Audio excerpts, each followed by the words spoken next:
सभी को जय मसीह की। अगर हमसे कोई पाप हो जाता है तो अब हम क्या करें? प्रभु की दास अमर सिंह के माध्यम से आइए इस वचन को सुनते। पहला पतरस की किताब और उसका चौथा अध्याय, first Peter chapter 4 and verse 1 onwards. So जबकि मसीह शरीर में होकर दुख उठाया तो तुम भी उसी की मनसा धारण करो करके हथियार बांध लो, क्योंकि जिसने शरीर में दुख उठाया वह पाप से छूट गया, ताकि भविष्य में अपना शेष जीवन मनुष्यों की अभिलाषा के अनुसार नहीं वरन परमेश्वर की इच्छा में के अनुसार व्यतीत करे। अब यहाँ पर बाइबल हमें बताती है यीशु जिस तरीके से शरीर में दुख उठाया वैसे ही कलीसिया को भी शरीर में दुख उठाने की मनसा को धारण कर लेना है। इससे ऐसे पता चलता है कि जरूर कहीं ना कहीं प्रभु अपने लोगों को आत्मिक जीवन में बेहतर पड़ाव पर पहुंचाने के लिए थोड़े समय के लिए शारीरिक पीड़ाओं से होकर जाने दे सकता है, पर इस बीच बचाव के लिए हथियार बांधने की बातें हमारे सामने रखी गई हैं। अब आगे लिखा है 12वें पद में, हे प्रियो, जो दुख रूपी अग्नि तुम्हारे परखने के लिए तुम पर भड़की है, इससे अचंभा न कर, यह समझकर अचंभा न करो कि कोई अनोखी बात तुम पर बीत रही है, पर जैसे जैसे मसीह के दुख में भागी होते हो आनंद करो, जिससे उसकी महिमा के प्रकट होने के समय तुम भी आनंदित और मग्न हो। उसकी महिमा के प्रकट होने के समय और उसकी महिमा यीशु के दूसरे आगमन में प्रकट होगी, तब तुम भी उसकी महिमा में प्रकट किए जाइएगा। हाँ, प्रकट होते समय तुम भी आनंदित और मग्न हो। यदि मसीह के नाम से तुम्हारी निंदा की जाती है तो धन्य हो, क्योंकि महिमा का आत्मा जो परमेश्वर का आत्मा है तुम पर साया करता है। जब कभी भी किसी व्यक्ति को महिमा की आत्मा के साये की आवश्यकता है तो उसको कहीं ना कहीं अपने आप को उन दुखों की वादियों से होके जाना होगा, जिन दुखों की वादियों से जाने के टाइम पर परमेश्वर मजबूरन अपनी महिमा की आत्मा उस व्यक्ति को जो मसीह के नाम से दुख उठा रहा है उसके ऊपर भेजने में दबाव पाता है। ये उसकी जवाबदारी बन जाती है। ठीक है। सो प्री ट्रिबुलेशन कलीसिया के लिए है और ट्रिबुलेशन उन ढीठों के लिए है, उन लोगों ने जिन लोगों ने परमेश्वर के सत्य प्रेम को ठुकरा दिया उन लोगों के लिए है। वहाँ परमेश्वर नाराज नहीं है, वरन 7 साल के महाक्लेश काल में पीड़ा के दौरान उन लोगों को जो लोग प्रभु को नहीं जानते हैं, जिन लोगों ने प्रभु की सच्चाई जानने के बावजूद भी उसके सत्य प्रेम को ठुकरा दिया है, उनको वह सजा याफ्ता के द्वारा लौटने का संकेत देगा और यदि वे चाहें तो लौट के आ सकते हैं, अन्यथा है अनंतकालिक विनाश उनके लिए होगा।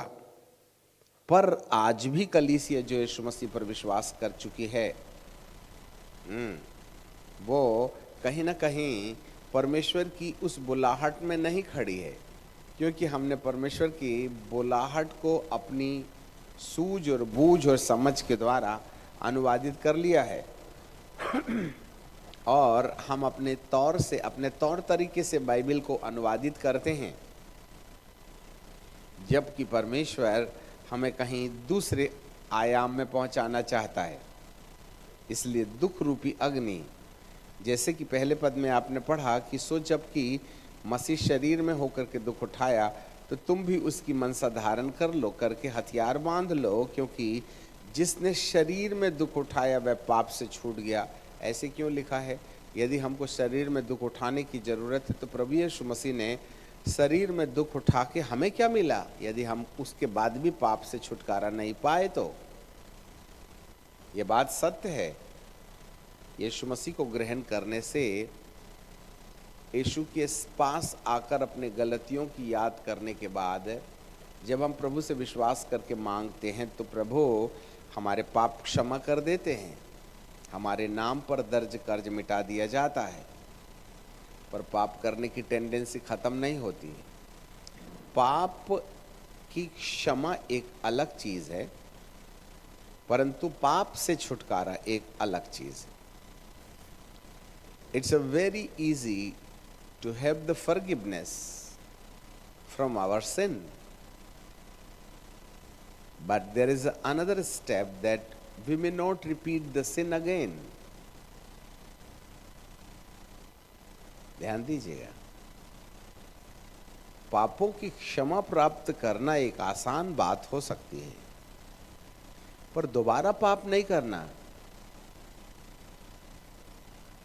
अर्थात पाप को अपने जहान से अलग कर देना, ये हमारा दूसरा स्टेप है। पहले स्टेप में 99.9999 लोग आ जाते हैं, परंतु क्या वे पाप की क्षमा प्राप्त करने के बाद पाप के ऊपर विजय प्राप्त किए क्या? Can we say that they have the power over their sins?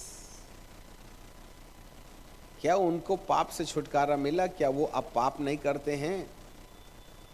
क्या वे झूठ नहीं बोलते हैं? क्या वो चोरी नहीं करते हैं?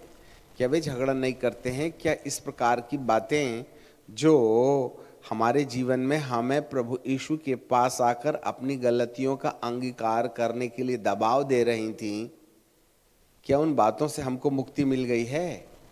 क्या हमने चिड़चिड़ाना, कुड़कुड़ाना बंद कर दिया है? और यही एक सबसे बड़ा एजेंडा है जो हमारी प्रैक्टिसेस में है, हमारे डीएनए में है।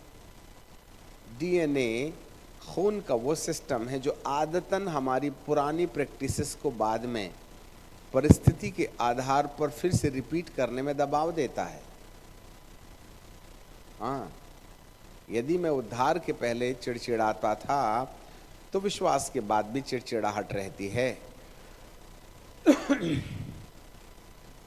ध्यान दीजिएगा,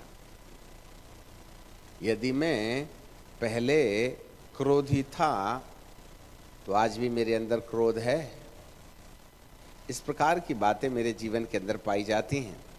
सो it's very easy to have the forgiveness, but it's very hard to have the power over the सिन।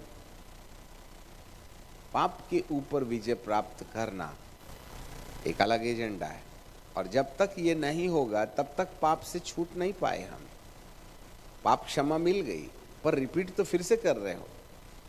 जब आपने गलती की थी ना, तब तो कहा हे, अब मान लीजिए सन 70 में आपने माफ़ी मांगी या 92 में माफ़ी मांगी या 2015 में, हे पिता परमेश्वर, मैंने जो जो जो जो गलतियाँ की हैं प्लीज़ मेरे पापों को क्षमा कर दो, आपने ऐसा कह दिया, ठीक है।